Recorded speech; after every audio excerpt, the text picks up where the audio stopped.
Hello friends. आज हम बहुत इम्पोर्टेंट टॉपिक के ऊपर डिस्कशन करने वाले हैं।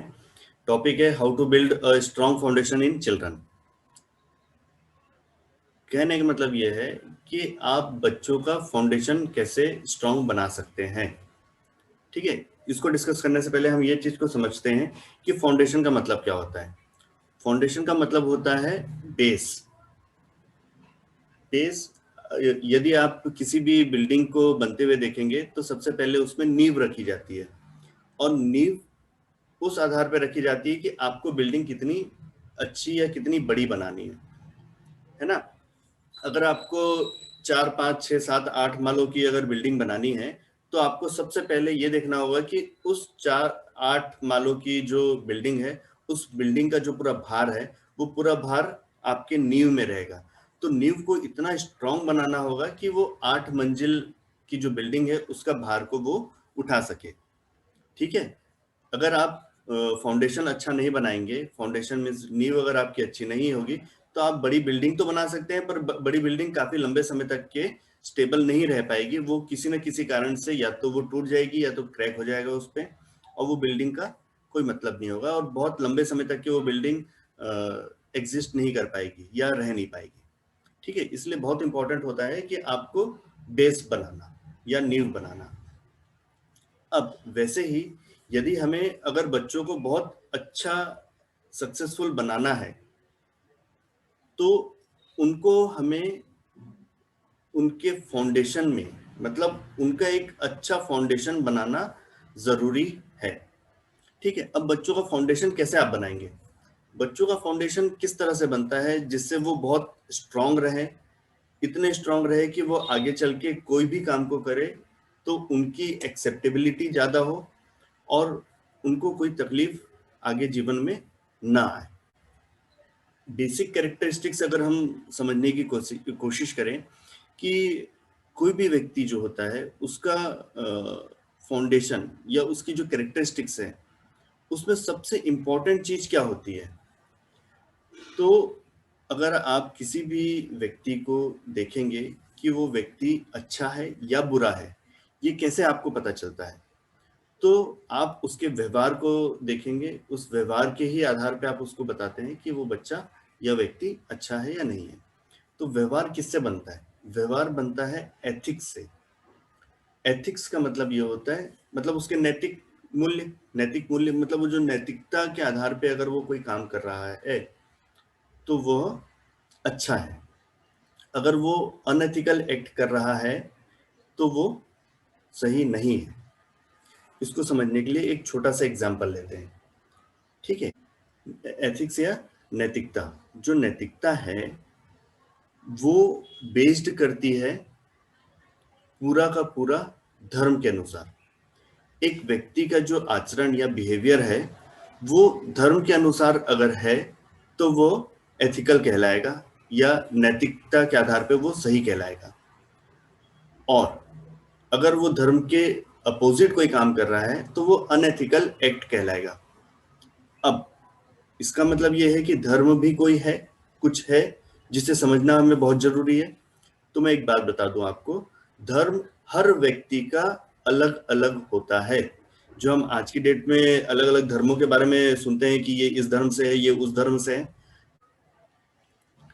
धर्म हर एक व्यक्ति का अलग अलग होता है। एग्जाम्पल के लिए, अगर अगर कोई व्यक्ति फौजी के रूप में या सोल्जर के रूप में कहीं खड़ा है और उसके अपोजिट कोई दुश्मन व्यक्ति जो है वो देश के अंदर आने की कोशिश कर रहा है या देश का बुरा करने की कोशिश कर रहा है, और इस एक्ट को ना हो, ये एक्ट ना करे सामने वाला, उसके लिए वो फौजी किसी व्यक्ति को मारता है या जो अपोजिशन में व्यक्ति खड़ा था उसको मारता है।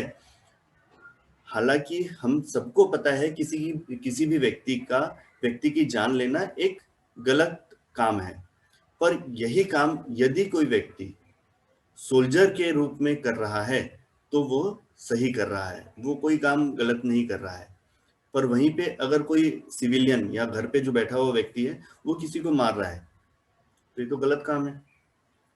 तो यहाँ पर क्या हुआ, एक सोल्जर ने अपने धर्म के अनुसार, अपने धर्म, उसका धर्म क्या है, सोल्जर का धर्म क्या है कि उसे देश की रक्षा करना है। उस देश की रक्षा करने में यदि किसी कोई देश की रक्षा पे के अगेंस्ट में खड़ा है तो उस व्यक्ति को पकड़ना है, मारना है, ये उसका धर्म है। वहीं पे अगर कोई आम व्यक्ति है, वो अगर किसी व्यक्ति को मार रहा है तो ये तो गलत काम कर रहा है। क्यों? क्योंकि आम व्यक्ति का धर्म ये नहीं कहता है कि आप किसी व्यक्ति को मारे। ठीक है, वहीं पे आम व्यक्ति किस समय सही होगा, यदि उस आम व्यक्ति के घर पे अगर कोई मुसीबत आ जाती है, सपोज उसके घर पे कुछ लोग आके उसके परिवार के लोगों को नुकसान पहुंचा रहे हैं और उसके अगेंस्ट में अगर कोई व्यक्ति अपने परिवार को बचाने के लिए किसी व्यक्ति को मार रहा है, तो ये यहाँ पे सही है, क्योंकि उस समय उस व्यक्ति का धर्म यह है कि उसे अपने परिवार की रक्षा करनी है। तो परिवार की रक्षा करते समय अगर कोई व्यक्ति किसी को मार रहा है तो वह उसके धर्म के अनुसार सही है। तो इस वजह से हमें यह समझना है कि हर एक व्यक्ति का धर्म अलग अलग है और धर्म के अनुसार व्यक्ति अपने कर्म को करता है। ठीक है, और वह एथिकल या अनएथिकल की कैटेगरी में आता है। अब इसमें क्या होता है कि एथिकल और अनएथिकल तो हमने समझ लिया कि ये इसमें क्या डिफरेंस है, पर एक चीज और समझना है, एथिकल एक्ट और लॉफुल एक्ट हो सकता है, जो हमने अभी थोड़ी देर पहले एक एग्जांपल देखा कि कोई व्यक्ति अपने परिवार को बचाने के लिए किसी व्यक्ति को मार रहा है। ठीक है, ये एक्ट एथिकल तो है, पर उस जगह, जिस जगह पे वो रह रहा है, उसके कानून के अनुसार वो गलत हो सकता है, क्योंकि उसके कानून में ये कहा गया होगा, हो सकता है अगर आप इंडिया का ही एग्जांपल ले तो किसी भी व्यक्ति को अगर आप मारते हैं तो आपके ऊपर कुछ कानूनी कार्रवाई होती है और हो सकता है कि अगर आप गलत साबित होते हैं, तो आपको सजा मिलती है। तो ये चीज को ध्यान में रखना कि एथिकल एक्ट जो है वो एथिक्स के अनुसार सही हो सकता है, लॉ के अनुसार हो सकता है कि वो गलत हो। पर अगर आप देखें कि कोई व्यक्ति अगर अपने परिवार की रक्षा करते हुए अगर किसी व्यक्ति को मार रहा है तो वो सही कर रहा है एथिक्स के अनुसार। हो सकता है कि उस जगह के लॉ के अनुसार वो गलत कर रहा है। ठीक है, तो ये तीन चीज का हमने डिफरेंस समझ लिया, एथिकल और अनएथिकल एक्ट और एथिकल और लॉफुल एक्ट। ठीक है, इसमें जो डिफरेंस है। अब ये एथिक्स हमारे जीवन में, हमारे बच्चों के जीवन में क्या महत्व रखता है, ये हमें समझना है, क्योंकि हमें तो ये समझना है ना कि हम अपने बच्चों का फाउंडेशन कैसे स्ट्रांग बनाएं। तो फाउंडेशन स्ट्रांग बनाने के लिए हमें ये पता चल गया कि एथिक्स को हमें हमारे बच्चों के अंदर में डालनी होगी। तो अब बच्चे जो हैं उनको कैसे पता चले या वो एथिकल एक्ट करे, ऐसा आप अपने बच्चों को किस तरह से तैयार करें, मतलब ऐसा आप क्या करें जिससे कि आपका बच्चा जो है वो सारे काम एथिकल करे या धर्म के अनुसार सही है वही काम को करे, न कि वो कोई ऐसे काम को करने की कोशिश करे जिसमें वो किसी दूसरों का नुकसान पहुंचा के खुद का फायदा कर रहा हो। ठीक है, अब आपको, मेरे को और हम सबको ये पता है कि हम सभी को भगवान ने बनाया। ठीक है, हम सभी को भगवान ने बनाया है और ये भी हम बचपन से जान रहे हैं या हमें पता है कि हम जो भी काम कर रहे हैं उन सभी काम को कोई ना कोई रिकॉर्ड कर रहा है और जो काम हम कर रहे हैं उस काम के या कर्म के अनुसार ही हमें रिजल्ट मिलता है। यदि हम किसी के साथ में अच्छा करेंगे तो हमारे साथ भी अच्छा होगा। ठीक है, क्योंकि हमको ये पता है कि कर्म के अनुसार ही फल मिलता है ना, जैसा कर्म करोगे वैसा आपको रिजल्ट मिलेगा। ठीक है, तो आपको अगर बच्चे में एथिक्स डेवलप करनी है तो आपको उसको ये बताना होगा कि बेटा आप जो भी काम कर रहे हो वो सारे के सारे काम को कोई ना कोई रिकॉर्ड करके रख रहा है। आपका प्लस और माइनस, अगर आपने कुछ गलत किया तो आपका माइनस में काउंट होता है, अगर आपने कुछ अच्छा काम किया तो वो आपके प्लस में काउंट होता है। और इन दोनों को टैली करने के बाद आपके अच्छे डीड या अच्छे कर्म के अनुसार आपको अच्छा फल मिलेगा, पर साथ ही साथ में जो आपने गलत किया है उसके अनुसार आपको कुछ नुकसान भी होगा। यदि ये बच्चा समझ जाता है तो वो कोई भी काम को करने से पहले ये चीज को सोचेगा, चाहे वो अकेला रहे, चाहे वो पब्लिक में रहे, या चाहे वो कहीं पर भी रहे। वो किसी भी गलत काम को करने के पहले ये चीज को ध्यान रखेगा कि मेरे सारे काम को, मेरे सारे कर्मों को कहीं ना कहीं रिकॉर्ड किया जा रहा है, और अगर आज मैं कोई गलत काम करूंगा तो हो सकता है मुझे कहीं ना कहीं गलत रिजल्ट मिले। तो ये बहुत इम्पोर्टेंट है। अगर आप अपने बच्चों में या अपने ऐसे परिचित में ऐसा अगर आप क्वालिटी डेवलप कर पाते हैं तो उनके एक्सेप्ट होने की संभावना जो है वो बहुत ज्यादा हो जाती है। क्योंकि आप भी देखते होंगे कि आपके साथ में बहुत सारे व्यक्ति होंगे, आप बहुत सारे लोगों से मिलते होंगे, और आप जिनसे भी मिलते हैं उनमें से आपको कुछ लोगों की जो हरकतें होती है या वो जो काम करते हैं वो आपको अच्छी लगती है, और कई लोगों की हरकतें आपको अच्छी नहीं लगती है, और आप कुछ विशेष लोगों के साथ में ही मिलके काम करना चाहते हैं और कुछ लोगों के साथ काम नहीं करना चाहते हैं। ये क्यों होता है? क्योंकि अगर कोई व्यक्ति एथिकली सही काम कर रहा है तो आप उसके साथ मिलके काम करने में आपको कोई तकलीफ नहीं होगी। पर वहीं पे जो एथिकली गलत काम कर रहा है, जो गलत इच्छा, गलत धारणा से किसी काम को करता है और अपने फायदे के लिए उसको यूज करता है, तो आपको भी ऐसा लगेगा कि नहीं, ये काम गलत है, ये मैं इस व्यक्ति के साथ मुझे काम नहीं करना चाहिए।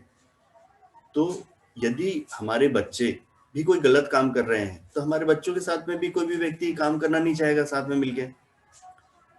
तो यदि वो बच्चा अगर एथिकल वर्क करता है तो उसके साथ लोग मिलके काम भी करना चाहेंगे और उसको आगे बढ़ाने में भी उसकी मदद करेंगे। तो किसी भी सक्सेसफुल व्यक्ति को अगर आप देखोगे तो वो सारे के सारे जो है वो कहीं ना कहीं अपने कर्मों के अनुसार ही रिजल्ट पा रहे हैं। ऐसा नहीं है कि गलत एक्ट के कारण कोई व्यक्ति बहुत ज्यादा सक्सेसफुल है और वो सक्सेस को मेंटेन करके रख पा रहा है। क्योंकि यहाँ पे बिल्डिंग बनाने वाली बात नहीं है, बिल्डिंग तो आप कमजोर नींव पे भी बना सकते हैं, पर ये कितने समय तक के बिल्डिंग स्टेबल रहेगी बिना क्रैक, बिना गिरे, ये इंपॉर्टेंट है।